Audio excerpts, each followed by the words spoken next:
खाते हुए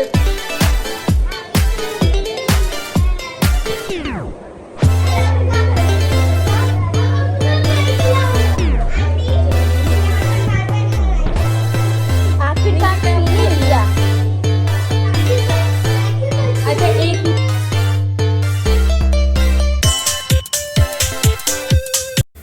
hello guys, welcome back to my channel. आज रामनवमी है और साथ में कन्या पूजन भी है, तो नवरात्रि की आपको बहुत ढेर सारी शुभकामनाएं और रामनवमी की भी आपको बहुत सारी शुभकामनाएं।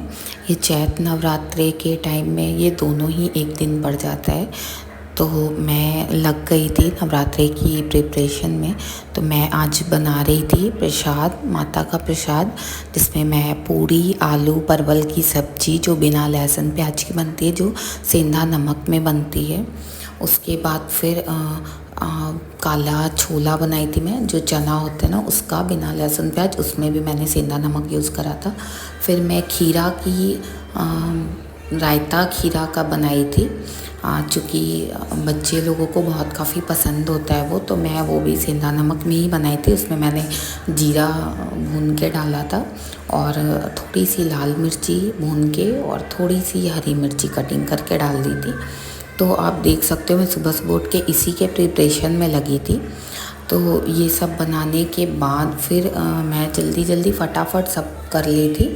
मैं आज 4 बजे उठी थी और 4 बजे उठने के बाद फिर ये सारा कुछ काम वगैरह करके अपना प्रसाद वगैरह जो बनाते हैं उसको बना के सबसे पहले तो मैं उठ के अपना पूरा घर क्लीन करी थी, जो भी होता है झाड़ू और पोछा करी थी, क्योंकि आज हमारे घर में माता आने वाली थी। कन्या पूजन में कहा जाता है कि माता आती हैं आशीर्वाद देने, तो इस वजह से सारा क्लीन करना पड़ता है। फिर किचन मैंने रात को ही अच्छे से क्लीन कर लिया था और पोछा वगैरह दे के मैं रख दी थी, क्योंकि सुबह में उतना टाइम नहीं मिल पाता।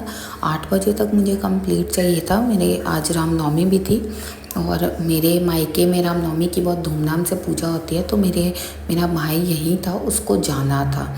इस वजह से मैं उसको, वो कल ही जा रहा था, पर मैं उसको रोक ली थी कि नहीं, माता का प्रसाद ग्रहण किए बगैर कहीं नहीं जाना है। तो मैं उसको प्रॉमिस करी थी मैं 8 बजे तक सारा कुछ करके दे दूँगी। तो मैं 4 बजे उठ के सारा प्रिपरेशन में लग गई थी और मैं कर भी ली थी। तो आज के इस ब्लॉग में आपके साथ मैं शेयर करूँगी कि आप चैती नवरात्रि की जो कन्या पूजन है वो कैसे करें और मतलब क्या उसका नियम होता है, क्या क्या होता है। तो मैं खुद से अपने हाथों से सब कुछ बना रही थी, बट मेरे हस्बैंड जब उठे तो उन्होंने कहा कि खीर मैं बनाऊँगा, और सच में माताओं को खीर बहुत ही पसंद आया। तो मैं भी बोली चलो, फिर कोई बोल रहा है तो मैं कैसे ना बोल सकती थी, तो मैं बोली ठीक है आप खीर बना लो। तो एक साइड मैं सारा कुछ बना रही थी और दूसरे साइड इंडक्शन पे मेरे हस्बैंड जो है वो खीर बना रहे थे। तो मैं यहाँ पे कद्दूकस कर रही थी, क्योंकि मुझे खीरा का रायता बनाना था।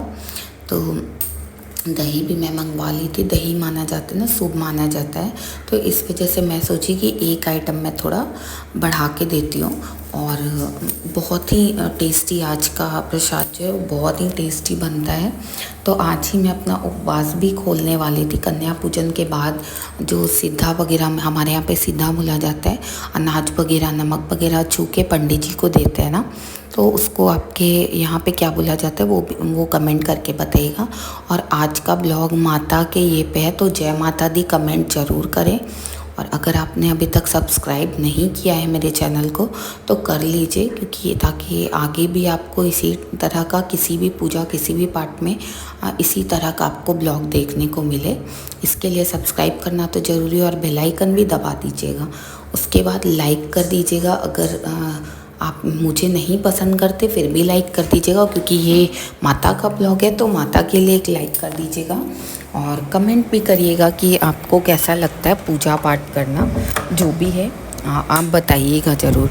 तो वो सब करके फिर मैं जाके नहा के फिर रेडी होके, और नवरात्रि की जो भी पूजा वगैरह होती है, आज घर में होम भी होता है, तो मैं खुद से ही होम करती हूँ।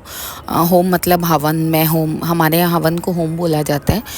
तो मैं खुद से ही हवन करती हूँ, क्योंकि इतना साल करते करते मुझे आइडिया हो गया कि मुझे कैसे क्या करना है। और इस बार मैं कलश नहीं बिठाई थी, तो मैं सोची कि मैं घर में ही अच्छे तरीके से खुद से ही होम कर लेती हूँ, खुद से ही हवन कर लेती हूँ। तो मैंने जब तक मैं पूजा कर रही थी और सब कुछ कर रही थी ना, मैं अपने सारे फैमिलीज़ लोगों को, मतलब फैमिली लोगों को बोली, लाइक हस्बैंड, भाई था, मामा जी थे और बच्चे थे, तो उनको मैं बोली कि आप भी रेडी होके आ जाओ, क्योंकि उनको भी थोड़ा थोड़ा मैं हवन 5-5 बार उन लोगों ने भी हवन करा स्वाहा बोल के, और हवन कराई मैं उन लोगों से भी ज़बरदस्ती का। उसके बाद मैं यहाँ पे कर रही थी, आप रोटेट कर लीजिएगा फ़ोन, आपको दिखेगा मैं यहाँ पे कन्या पूजन कैसे करती हूँ। तो मैं यहाँ पे सारे माताओं का जो पैर होता है ना, मतलब पैर वो धोती हूँ, फिर उसको पोंछती हूँ, क्योंकि बच्चे टाइल से बच्चे फिसल के गिर ना जाए, और आज के दिन तो बच्चों को बिल्कुल भी हट नहीं होना चाहिए। इस वजह से मैं पैर धो के और उनको अच्छे से पोंछती हूँ। ये मैंने नया टाल लिया था, आपके पास भी हो तो आप भी यही करिए, क्योंकि बच्चे लोग ज़्यादा भीगा मतलब रह नहीं सकते, टाइल्स पे चल नहीं सकते, तो इसी वजह से मैं ये सब करके उसके बाद फिर सिंदूर लगाते हैं। सिंदूर लगाने के बाद फिर हम माताओं को आलता लगाते हैं। आप जितना भी सुहाग का चीज़ है ना, आप वो दान कर सकते हो। फिर मैंने आलता लगा, मुझे तो इतना टाइम हो गया था ना। और सबसे बड़ी चीज़ है ना, एक चीज़ और मैं आप लोगों के साथ शेयर कर रही हूँ। मैंने अपनी बेटी को बोला था कि बेटा 9 कन्या और 1 भैरव भैया आप लेके आओ, भैरव भैया मेरा बेटा बन जाएगा। तो 9 कन्या और 1 भैरव भैया मेरे पास हो चुके थे। फाइनली गाइज़ आपको मैं बता नहीं सकती कि मेरा 9 माता और 1 भैरव भैया कंप्लीट हो जाने के बाद फिर से मेरे दरवाजे पे नॉक नॉक होता है, और फिर से 9 माताएं और 1 भैरव भैया खड़े रहते हैं, जो मुझसे पूछते हैं कि यहाँ कन्या पूजन हो रहा है क्या। और सच में मैं बिल्कुल सरप्राइज्ड रह गई, क्योंकि ये हमारे ना तो अपार्टमेंट के कोई थे और ना ही इस बिल्डिंग के, ना ही अगल बगल के बिल्डिंग से कोई थे। हम लोगों ने मतलब वो बच्चे लोगों को कभी देखा भी नहीं, और पता नहीं वो लोग कहाँ से आए। तो बगल वाली थी, उन्होंने मुझे सजेस्ट किया कि आप ये लोग को खाना खिला दो, पर आप जो कर रहे हो ना पूजा, तो वो 9 ही माता का होता है। पर मैंने ऐसा नहीं किया, मुझे ऐसा लगा कि नहीं, माता साक्षात मेरे पास आई हैं, तो जितना यथाशक्ति जो है मेरा, वो मैं उन लोगों को भी बुला के फिर उन लोगों को भी मैंने साथ में ही बिठाया, और मैं सारे कन्याओं का पूजन की। टोटल 21 कन्या और 2 भैरव भैया थे मेरे पास। फिर पूजा करके मैं सारे लोगों को जो प्रसाद होता है वो ग्रहण करवाई। मुझे बहुत मज़ा आ रहा था, बहुत अच्छा लग रहा था, दिल को बहुत सुकून मिल रहा था। उसके बाद आप आराम से जो भी जिनको जो पसंद है वो खाना खिलाओ, मतलब प्रसाद खिलाओ।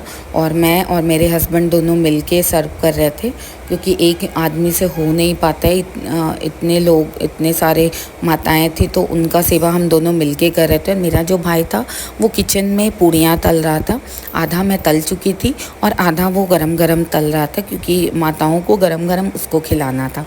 फिर फटाफट से हम लोगों ने ये करा, ये सारा विधि विधान करा।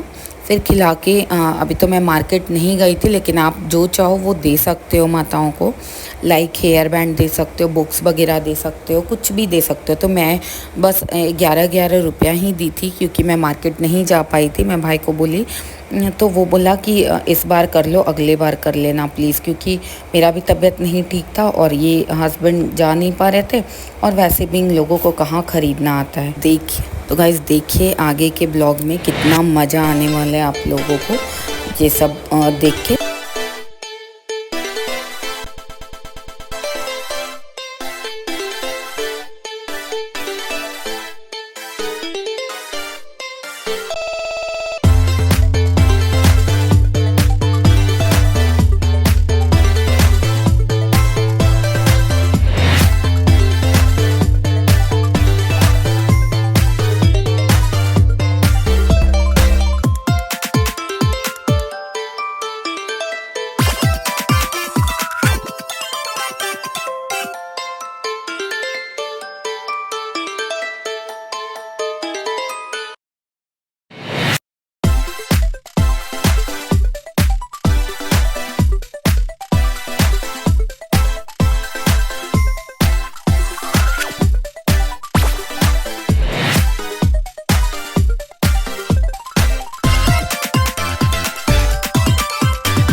फिर सारा कुछ इधर उतना स्पेस नहीं था उस साइड, तो मैं कुछ कन्याएं और भैरव भैया को मैं रूम में भी बिठा दी थी। मेरे पास थोड़ा ये था, जगह थोड़ा कंजस्टेड हो गया था। फिर जिनको जो चाहिए था वो लेके, और मैं सबको यहाँ पे दे रही थी चावल थोड़ा थोड़ा, क्योंकि जब भी आप ये करते हो ना, आज के दिन सारे माताओं का, भैरव भैया का आशीर्वाद लेना ज़रूरी होता है। तो इस वजह से मैं सबको देते जा रही थी, प्रणाम करते जा रही थी, और मैं सबको बोल रही थी कि आप थोड़ा थोड़ा मेरे ऊपर छिड़क दीजिएगा। उससे क्या होता है ना, घर में आपकी सुख समृद्धि हमेशा बनी रहती है और बहुत आप सुखी तरीके से मतलब अपना जीवन व्यतीत करते हैं। तो मुझे माता की आशीर्वाद की बहुत ज़रूरत थी, तो इस वजह से मैंने मांग मांग के भर भर के आशीर्वाद लिया माता से। और उसके बाद बड़ा ही मज़ा आया सबका। मैंने सबको बहुत सारे लोग ना, सारी माताएं बहुत खुश हो गई थी। वो लोग बहुत हैप्पी थी हम लोगों से।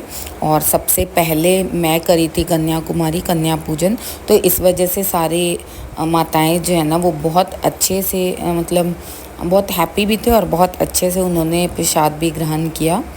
और बहुत मज़ा आया, मुझे तो काफ़ी मज़ा आया ये सब करके। बहुत दिल से मैं पूजा वगैरह करती हूँ। तो आप लोग भी अगर अपने घर में कर रहे हैं तो काइंडली इसी तरीके से करिए, और जितना भर भर के आशीर्वाद मांग सकते हैं ना उतना मांग लीजिए, क्योंकि इन्हीं का आज के दिन इनका आशीर्वाद बहुत ही ज़्यादा मैटर करता है। तो मेरा नवरात्रा इसी टाइप से कटता है। फिर जैसे ही पूजा संपन्न हुआ था ना, मतलब मेरे हस्बैंड भी सबका पैर छू रहे थे। सारे लोग जब लास्ट में जाने लगते ना तो दरवाजे पे सबका पैर छू छू के और विदा करते हैं। सबका अपना अपना नियम होता है। मैं शुरू से ऐसे ही करती हूँ, इसलिए मैं ऐसे ही हमेशा करती रहती हूँ। जिनको जो भी चाहिए था ना, मैंने वो बहुत प्यार से मेरे से मांग रहे थे। किन्हीं को फ्रूटी चाहिए था, किन्हीं को कुछ चाहिए था, किन्हीं को थोड़ा एक्स्ट्रा पैसे चाहिए थे। तो मैंने सबकी फरमाइश पूरी करी और मुझे बहुत ही अच्छा लगा, मुझे बहुत खुशी हुई। और हाँ, एक चीज़ और है ना, ये मेरी बेटी है। लोग कहते कि अपने तन का जन्मा हुआ को पूजा नहीं करते, पर मेरा ऐसा नहीं मानना है गाइस। आप कर सकते हो, अपना अपना सोच होता है। मैं तो मानती हूँ कि माता किस रूप में आ जाए वो कोई नहीं जानता। और वैसे भी मेरी बेटी जो है वो दीपावली के दिन ही जन्म ली है। तो इस वजह से मैं उसको मैं लक्ष्मी माता के रूप में ही उसको देखती हूँ। तो मैं उसका ज़िंदगी भर पूजा करती रहूँगी जब भी कन्या पूजन आएगा, और मुझे बड़ा ही खुशी होता है ये करके। तो जब आप अपने घर की ही लक्ष्मी का अपमान करोगे, आदर नहीं करोगे, तो बाहर आप क्या ही करोगे। तो मेरा ऐसा नहीं मानना है, आप पूजा सबका कर सकते हो। और फाइनली हमारा कन्या पूजन कंप्लीट हो चुका था। आज रामनवमी भी था, तो भाई मेरा मतलब जाने को बोल रहा था। जल्दी से मैंने सीधा वगैरह जो और उसको प्रसाद में पैक करके दे दी थी, क्योंकि उसको पहुंचना भी था 10 बजे। वहाँ भी पूजा थी मेरे मायके में, तो उसको यहीं जल्दी से पहुंचना भी था। वो वहीं पे प्रसाद पूजा वगैरह करके और वो प्रसाद ग्रहण किया था। उसके यहाँ पे पूजा होता है, मतलब झंडा वगैरह जो ध्वजा होते हैं वो गड़ाता है रामनवमी का। तो इस वजह से वो अभी नहीं खाया था, प्रसाद जो है वो लेके चला गया था। तो मुझे जल्दी भी करना था, और हस्बैंड भी काफ़ी लगे हुए थे, हम दोनों मिलके, और भाई भी जल्दी के चक्कर में लगा हुआ था। हम लोग सारे लोग बहुत ही विधि विधान से और बहुत धूमधाम से कन्या पूजन करी। और बहुत ही बस एक चीज़ का रह गया अफसोस कि मैं मार्केट नहीं जा पाई और मैं माताओं के लिए कुछ गिफ्ट नहीं ले पाई। पर माता तो माता होती है ना, वो समझती हैं कि कितना मैं दिल से उनको मानती हूँ, और मुझे उनको बताने की भी ज़रूरत नहीं है। ये देखिए मैं कितना खुश नज़र आ रही थी, मैं बहुत हैप्पी थी। ज़िंदगी में फ़र्स्ट टाइम मैं साल का 2 दिन जो आता है ना, मैं बहुत खुश रहती हूँ, क्योंकि मुझे ऐसा लगता है ना मैं साक्षात माता को ही पूजन माता की ही कर रही हूँ। तो मुझे बहुत खुशी आती है। यहाँ पे वो एक्स्ट्रा कुछ पैसे मेरे से मांग रहे थे, मुझे बहुत हंसी आ रही थी, तो मैं एक्स्ट्रा पैसे दे रही थी उन लोगों को। एक भैरव भैया जो थे उनको एक्स्ट्रा कुछ पैसे चाहिए थे, तो मैं उनको पैसे दे रही थी। फिर ये मेरी बेटी का जो माता लक्ष्मी के जैसा जो पैर था उसका मैंने थोड़ा सा रिकॉर्ड किया। फिर सारे लोग माता को विदा करने के बाद मैं थोड़ा बैठ के इनसे कुछ गपशप कर रही थी और रामनवमी भी थी, तो एक झलक तो मैं आपको रामलला की भी दिखा रही हूँ। ये जुलूस निकला था जिसमें रामलला की वो प्रतिमा बनी हुई थी, अभी अयोध्या वाले जो रामलला हैं उनकी। और फिर दूसरी शाम को भी एक जुलूस निकली थी, दूसरी जुलूस जिसमें श्री राम भगवान बने हुए थे। तो बड़ा ही प्यारा लगता है ये सब जुलूस देखना। और गाना बज रहा था जय श्री राम, तो जोर से बोलिए जय श्री राम एंड जय माता दी।